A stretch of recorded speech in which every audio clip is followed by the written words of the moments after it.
Guys, we finally did it. We finally did it. I've got POTS. Hi pals, it is me, Artie there for hours only, and I have finally been diagnosed with POTS.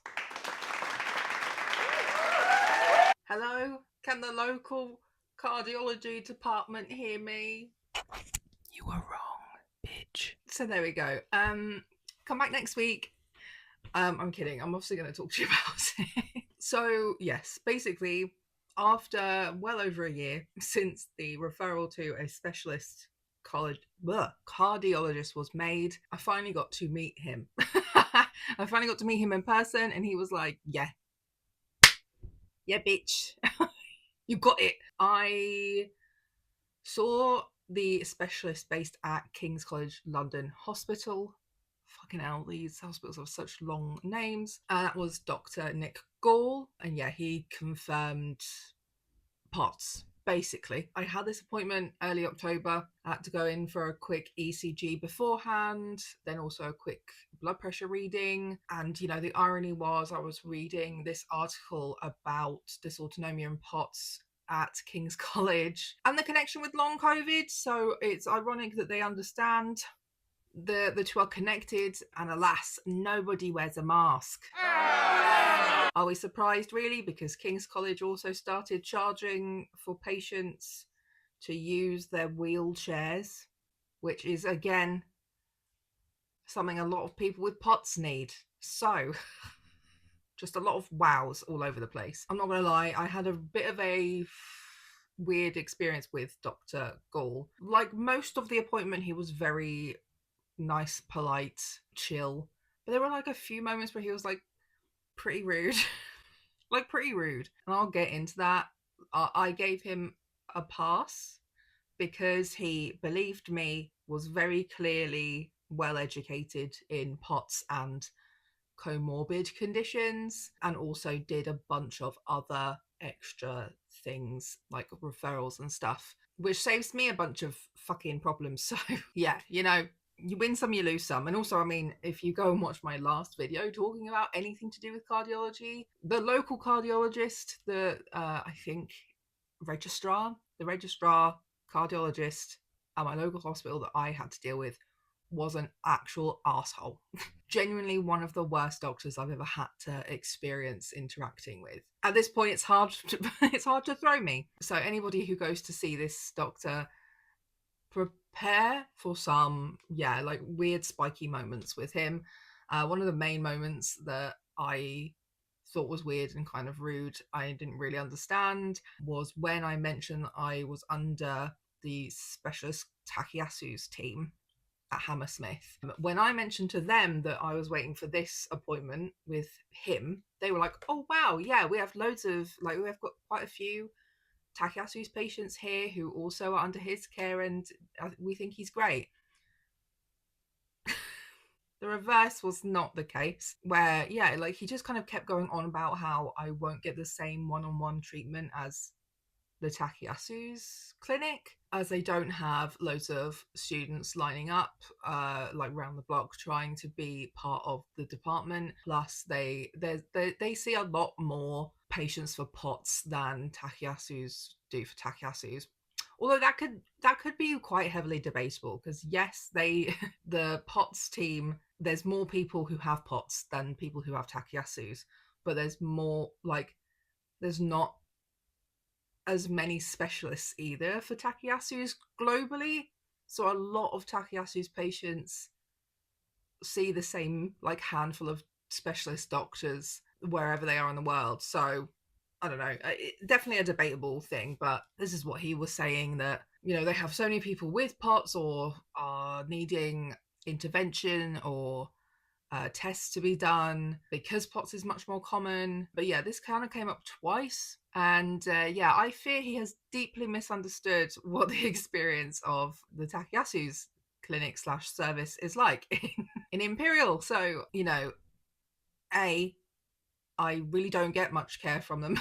I see them once a year, and most of the times when I contact them with questions, they can't or don't answer them. They don't really seem to step in or help guide my local teams.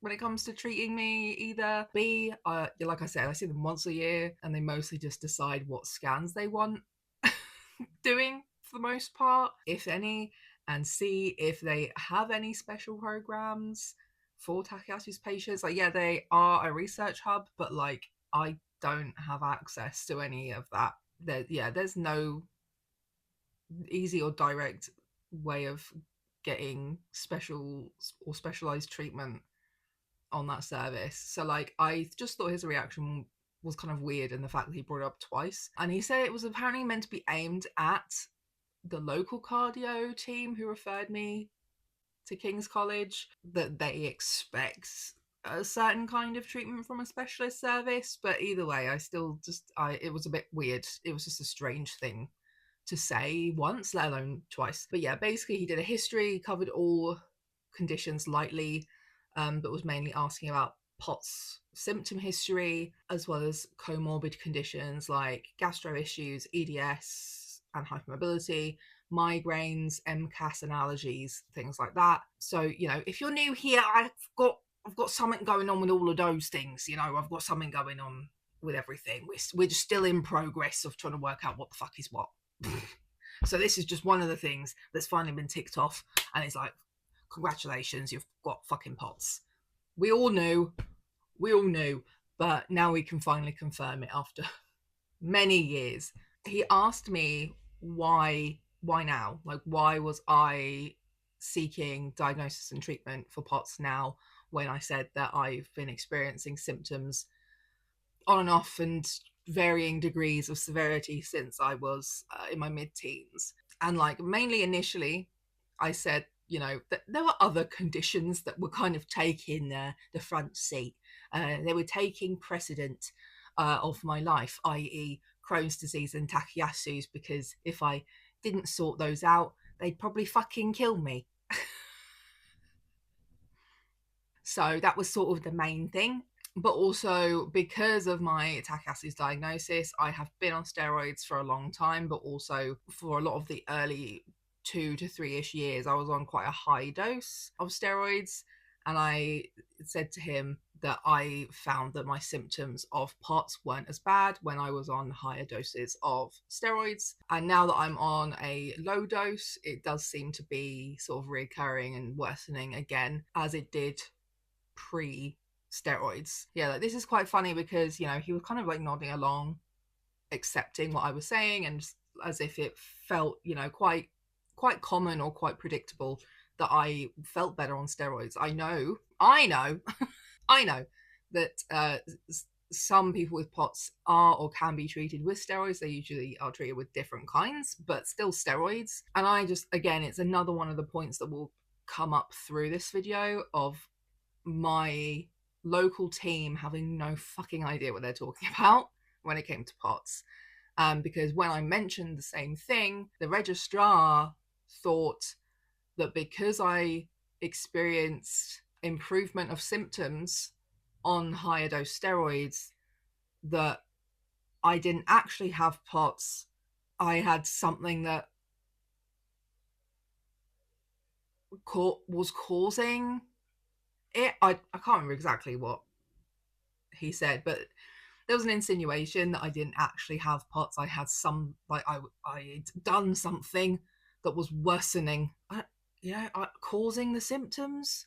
Either way, and again, back to the specialist appointment, I don't remember exactly what was said, but it came up, you know, when I explained I didn't feel comfortable with the local team treating me when they kept just sort of telling me that all they could do was tell me to do lifestyle changes, not being able to even guide me in how or what to do. Because, like, yeah, the general advice is hydrate, electrolytes, compression garments, exercise. And it's like, yeah, but what? How do I start? What's the grading of the compression gear?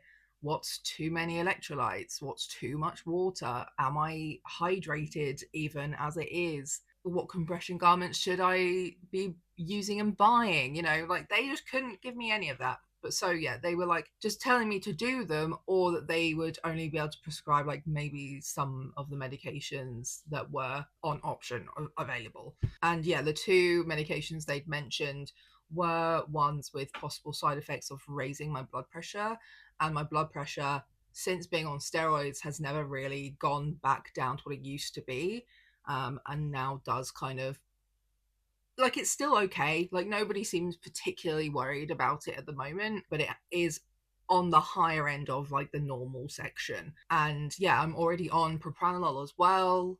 And they weren't planning on upping that medication or experimenting with that dose, considering I tolerate it well.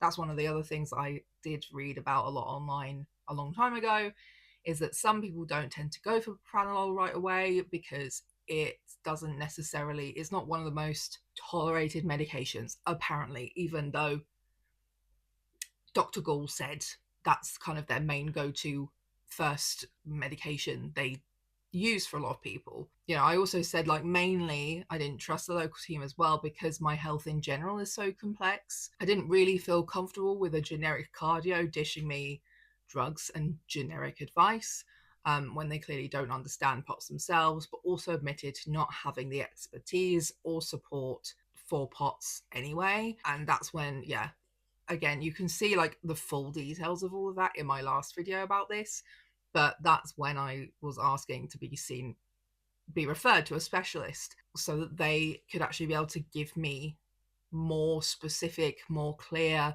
advice on the lifestyle changes, but also as well with any medication changes. And yeah, they would just know who the medication options were best suited for as well. And this is where one of the rants about my Takayasu's clinic came up. He asked a lot about breathing and phlegm, which was interesting. I did say, yeah, I get a lot of mucus, and is one of the things that I'm trying to get sort of like looked into with the allergy team, which he thinks is good, but also that maybe there needs to be other tests done to check there's nothing actually wrong with my lungs and lung function. You know, thank you.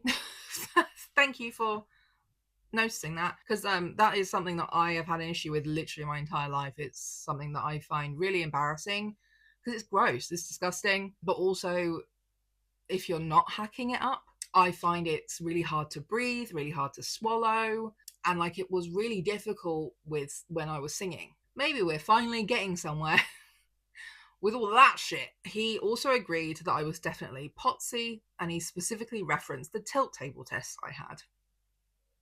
And if anybody here has seen the other videos, this is the test that the local team refused to admit was close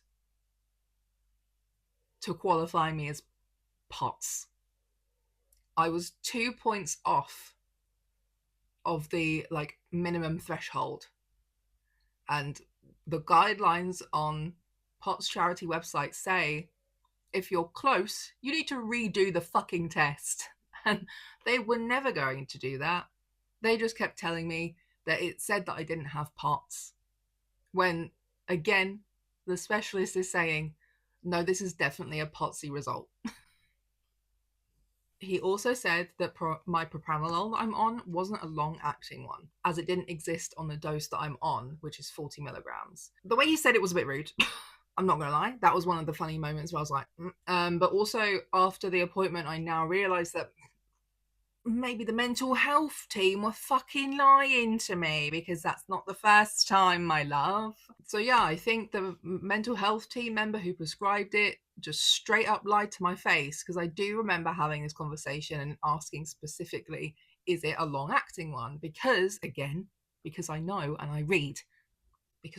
I know that if it's not a long, like extended release, you know, like ADHD medication options, if it's not extended release, then usually people who are prescribed propranolol, if it's a short acting one, they're prescribed it multiple times a day, like ADHD medication. Extended release ADHD medication is usually just one tablet a day, but there's other options that are anything from like 2 to 3, maybe even 4 times a day, because they only last for like 4 to 8 hours. So that was great. Good to know. Makes sense as to why I feel shittier at the end of the day, because it's worn off. It's worn off, probably. But yeah, so like he asked me who prescribed it, and I said the mental health team, and he asked why, and I said that I was basically constantly in like a state of adrenaline and like just couldn't cope with that anymore. And he smiled and nodded at me saying that. Again, like I said, quite discombobulating. He really did kind of swing between like quite sharp statements that were a little bit like, the more rude one is coming up. But that, and then just this sense of understanding and believing you. It's very bizarre. It's almost like my first specialist Takayasu's appointment, but with like a little bit extra emotional instability for myself. So yeah, it was discombobulating to swing back and forth between being this kind, understanding, and knowledgeable doctor, and then just being like kind of rude, kind of gaslighty vibes. It was very weird witnessing different kinds of doctors in one person. So yeah, he said there's a lot of wiggle room for us to change my propranolol dose and how often, like I said, if it's extended release or not, because I'm on a very low dose when it's 40 milligrams. A lot of people end up being in the hundreds, apparently. We also discussed migraines, and he said propranolol is used for that as well, which I already knew too. But also there's lots of other medications out there for migraines that they don't seem to want to tell people about. This was also so wild to hear from this doctor because, like I said, he's given me a lot of the same energy at times of a lot of these quite nasty gaslighting doctors, whilst also being very clearly empathetic and extremely knowledgeable of his field and past his field. But again, empathetic towards the patients because he can literally see people are not being treated for the conditions they have. He talks about this a bit more in the appointment, but like I don't think I've really had a doctor say these sorts of things to me of like, they just don't want to tell you there's treatment for this shit. He also asked me a bit about my hypermobility, and he seemed to really value that a rheumatologist thinks I'm hypermobile. So, even though I don't have an HEDS, hypermobile Ehlers-Danlos syndrome diagnosis, I do have a general hypermobile diagnosis. He seemed to really value who gave me the diagnosis I do have. That might be helpful and important to note for anybody else who either sees him or other POTS specialists who are knowledgeable about comorbid conditions with POTS. That even though now GPs are allowed and have been given the ability to diagnose EDS, and there's literally a diagnosing toolkit that's been made for GPs by one of the leading hypermobile charities in the UK. We really live in hell. Like, it seems like if you go and get that diagnosis from a GP, some doctors don't value that as much as when a rheumatologist says something. We live in hell. We live in hell. Like I said, he was clearly very knowledgeable about the comorbid conditions with POTS, which is really important as they do all seem to come hand in hand, or like quite often do. He did a couple of physical examinations, but nothing like serious, mostly just listening to my heartbeat. Heartbeat to the beat of the drums. At the end of it all, he asked if there was anything else that we hadn't discussed yet, and that's where I brought up fatigue for sure. And then I'm really annoyed with myself at this next part because I literally made a note to myself not to use a certain phrase because I wanted to avoid what literally is what happened next. So I mentioned coathanger pain, and I was trying to just explain, the pain that I get across my mid-back, up my shoulders and into my head, because I do know this particular pain is common in POTS, but the term coathanger pain apparently is not a broadly used medical term. Okay. Basically, he's told me to stop using Google, and this is the most rude part of the appointment. He was kind of laughing at me and basically told me to stop Googling things because that term is only used for autonomic failure, apparently. Nowhere in any of like the resources I've read about any dysautonomia, let alone POTS or autonomic failure, none of those have specifically said that term is only for autonomic failure. So I'm not really sure when, or how people would know this. So yeah, I didn't know that. I genuinely just thought it was a way of just a shorthand for the pain because of the shape, across the back, up the shoulders, up into the head, like a coat hanger. Apparently not. So I kind of had to sit and sort of say, oh, I didn't know that. I just got that term from my friend, which is true because me and my friend Sophie were talking about Kim Kardashian Botox in the traps. In the traps! Because I hate mine. They hurt all the time. And I think a lot of my migraines do stem from a lot of the tension in here. My friend's gotten the Botox there now and loves it. I think she's gotten the full migraine Botox in general, but she especially loves the shoulder ones. So yeah, I basically had to explain that we were just talking about that pain, and she brought up that it's called coat hanger pain. So, note to anybody else going for POTS diagnosis, avoid that term. Whether you've been Googling too much or not, just avoid that term. Because yeah, I do see a lot of like POTS cryptfluencers and stuff like that using that term all the time. So yeah, maybe we should stop because it's going to get people in trouble in their appointments. But yeah, like I was only trying to bring up this pain as like I do believe, or like I have read a lot of things that have stated a connection between this specific pain pattern with POTS, often partially to do with the blood flow issue with POTS.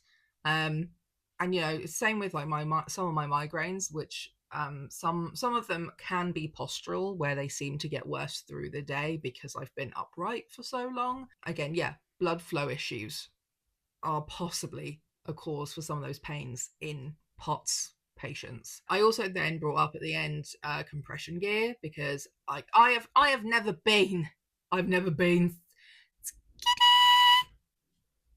I've never been skinny. I have fluctuated in weights, and the smallest I've ever been, I was fucking 15 years old. So, compression gear usually is not made for fat people, like most clothes. Most clothing is not made for fat people, but especially not compression gear. I have the same issue with things like Chewy grips or knee braces. Like, for some reason, even their fucking large sizes are basically made for children. The way my body is built as well, I have quite thin legs. I might be particularly fat in this area, but like my legs are quite thin, and I can't fit most of these products. So like, who the fuck are they making these things for? Not adults, not human bodies, clearly. Dollies and children, maybe some dogs. So yeah, either way, I was just like, I also don't understand compression grading. I don't know what grading I should be looking for, or if that even matters that much. What specific compression things I should be getting. And it was nice that the first thing he said was it wasn't my job to know those things. It's like, yeah, thank you. Thank you. This is why it can be it's been a bit of a mind boggle for me with this doctor, because he seems to understand the plight of the patient and having to deal with so many other medical professionals who simply do not want to do their job, but then also tells me off for Googling things. Like, that's the thing that kind of fucks with my head a bit. He understands that, it shouldn't, I shouldn't be the expert. I shouldn't have to be the expert for compression gear to know what I need. Somebody else should be able to give me that advice, not me asking the doctor for something specific, etc. So yeah. So either way, it was nice that he said that, because I was like, thank you. I agree. I'm not supposed to know those things. That's not my job. Thank you. Yeah. But yeah, he said it's usually a grade 2. But what's important is where you compress, as most important areas in POTS are thighs and stomach, because of like the blood pooling. And he recommends people buy compression leggings or compression bike shorts, which you can get from like exercise or sports clothes shops. Or you can also try things like whatever the UK version of Spanx is. Like, I care so little about whatever these pieces of clothing are that I can't remember what they're called. But I have bought a couple of them because I don't know when I'm going to get to a sports shop to go and try on some shorts and leggings, you know. So I've got a couple of pairs of cheap Spanx things for now to try. And you know, this is one of the exact reasons why I wanted to see a specialist, because they couldn't answer that question locally. Like, they could not help at all with any of this. And all it takes is just one guy to know some shit and say, like, answer a question, you know. He did also say this might be helpful for some other people, particularly anyone who definitely cannot afford compression gear, but you can get it prescribed through the GP. There is a toolkit or guide or something on, I think, the POTS UK website, but I decided not to look into it because I think I can go and find some stuff, hopefully. And also, I'm really picky. I'm being autistic, I'm really picky about the textures, but also being gay and trans, I'm really picky about the design and like color and stuff. So I'm hoping I can just get some plain black ones, but we'll see. And he did say that, yeah, the stuff you can get from sports shops are also more comfortable and more breathable than compression gear from the NHS. So sharing that information for anyone who needs to know and will benefit from it. And yeah, so like, this is what I said to him, is that they couldn't answer that question. They said they have no idea at the local cardiology department anything about compression gear. And that's exactly why I wanted to be there. I wanted to be seen by a specialist or a specialist team of some kind. And yeah, to which he also said that many doctors seem resistant to diagnosing and treating these connected conditions. POTS, EDS, MCAS, migraine, other gastro issues. Like I said, it was quite shocking to hear a doctor saying this. You know, shocking in a good way. Because, yeah, he's right. He's right. You know, thanks for noticing this systemic issue that's going on right now. Like, he seemed really confused and baffled as well about why dogs, like, he's like, why? I don't know. But, like, for some reason, people, like, a lot of doctors aren't diagnosing or aren't treating these conditions. And that's why he was mentioning, you know, they just aren't telling people about the other migraine medications or migraine clinics and things like that. And yeah, I also said, you know, the local team had no plans to see me again. So I don't know if they would play ball in assisting him in helping to take care of me and monitor me. Now I'm under the specialist team. I've no idea if they're planning to help or see me again or any shit. Because yeah, like with my Takayasu's and that team, I should be seen locally a couple of times a year just to monitor how my Takayasu's is doing, you know, change any medications, booking scans, you know, maybe even initially more often to start with, depending on like how the condition is, blah blah blah. And yeah, that you would see the specialist team less often. So yeah, it was a bit all over the place really, but the plan going forward is I need some more blood tests to be done, and I believe a urine test he mentioned as well. And the urine test was about making sure I'm actually hydrated. See lads, referring me for specialist lung tests at Hammersmith because of all of the mucus I've always had for most of my fucking life. Modifying my propranolol dose. He's also advised will advise my GP to refer me to the migraine clinic. Thank you, that gets something off my plate. We're really back in that season of I wear the same like 2 jumpers in all of my videos apparently, but okay. Minor update since filming the video. I've realised that I do have to do more work than I thought because I didn't get the letter direct from cardiology. It went to their portal, which is a separate portal to all of my 57 other fucking portals for health stuff. I think I literally have like 5 or 6. No, I'm not well. So it took me ages to find it. I did ask when I went for my cervical screening of the 3rd year. If they'd received it at the GP practice, the nurse had a look. They said, yes, they received it. The urine test is a 24-hour test, so I think it's a large bottle. I have no idea what to do, as I still don't have the bottle yet. I need to go and pick that up at some point, because I then also have blood tests to do. Oh my god, that list he wants is long as fuck, including a 9 a.m. cortisol test, which my nurse wasn't sure if the practice did anymore, but I've not heard back from her, so I'm assuming yes, it's fine. No idea. But yeah, the list was long. There's a lot of things I'm probably already getting done anyway. Things I already get done maybe like once a year because my thyroid was on there for some reason. So yeah, hopefully I don't pass away from having so much blood taken from my body at once. But also I realised that because the local cardiology team can't be asked to treat me, it basically is coming down to my GPs or GP practice to enact different things on that letter. It also didn't seem like he asked for me to be referred to the migraine clinic, but I need to look it over again. It was a long letter.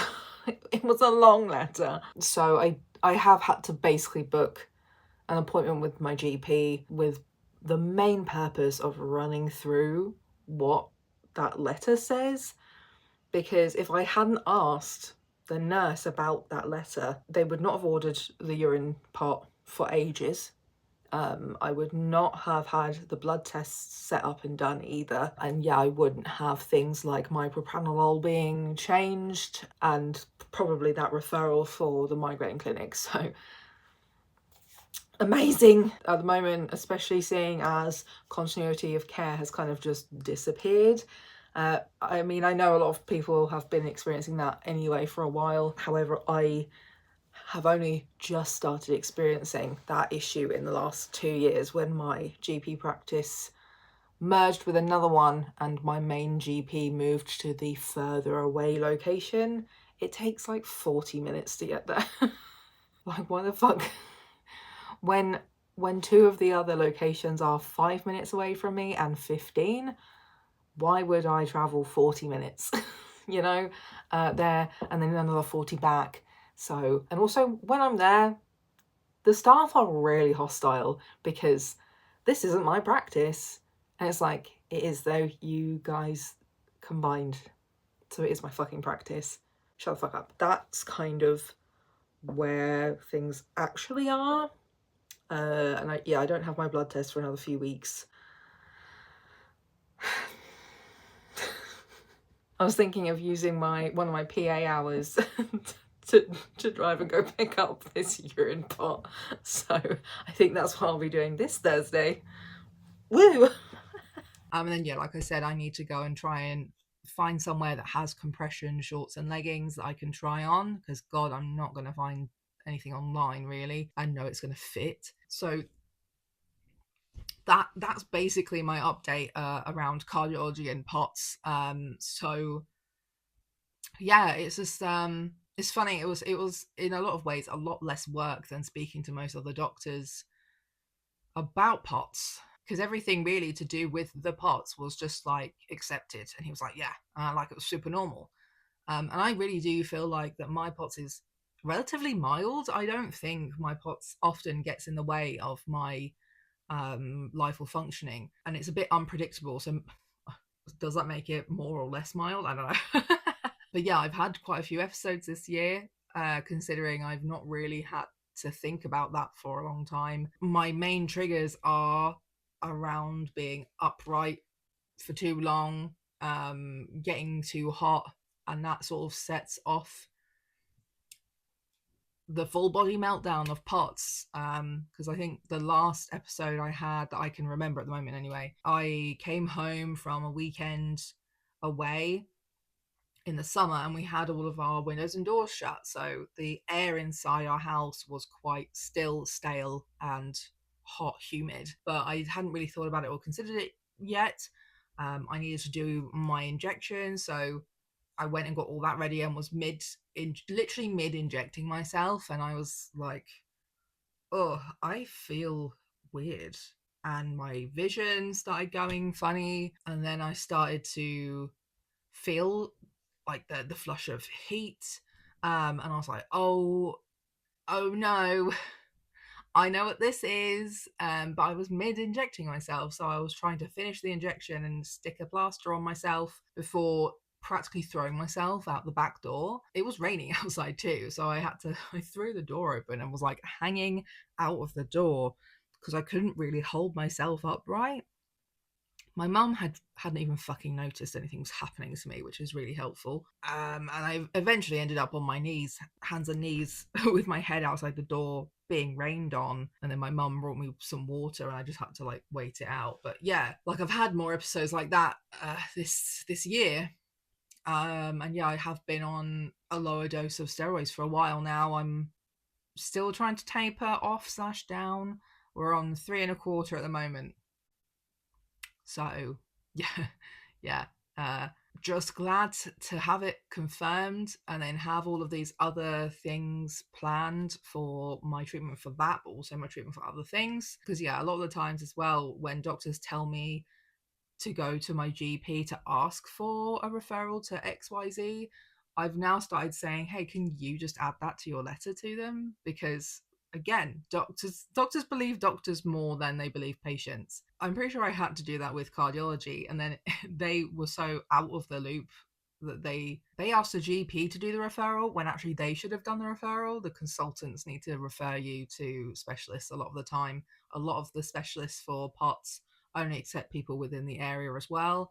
Obviously, I don't think London is like that.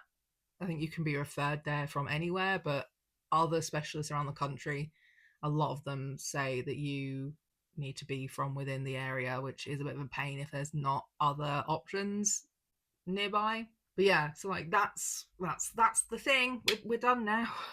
We're not done, but yeah, I thought I would just update that because, you know, I left it on quite a cliffhanger last summer. Not even last summer, last summer, because we're well after summer now. And yeah, I think a lot of people have the same sort of struggle with POTS. So I thought I would just update what things are like at the moment. And yeah, it's nice to be able to give a reason for why you can't do things standing or sitting up. Like, they just don't believe you otherwise. So it's nice to be able to say, here is my condition. I can't stand up, bitch. You can go and watch the other videos in this saga. I ended up making a playlist. I realized I actually made quite a few POTS and dysautonomia related videos, so I've now got a playlist for that. Go and watch those videos. Support the channel. Thanks. But yeah, that's it from me this week, and I will see you next week. Bye.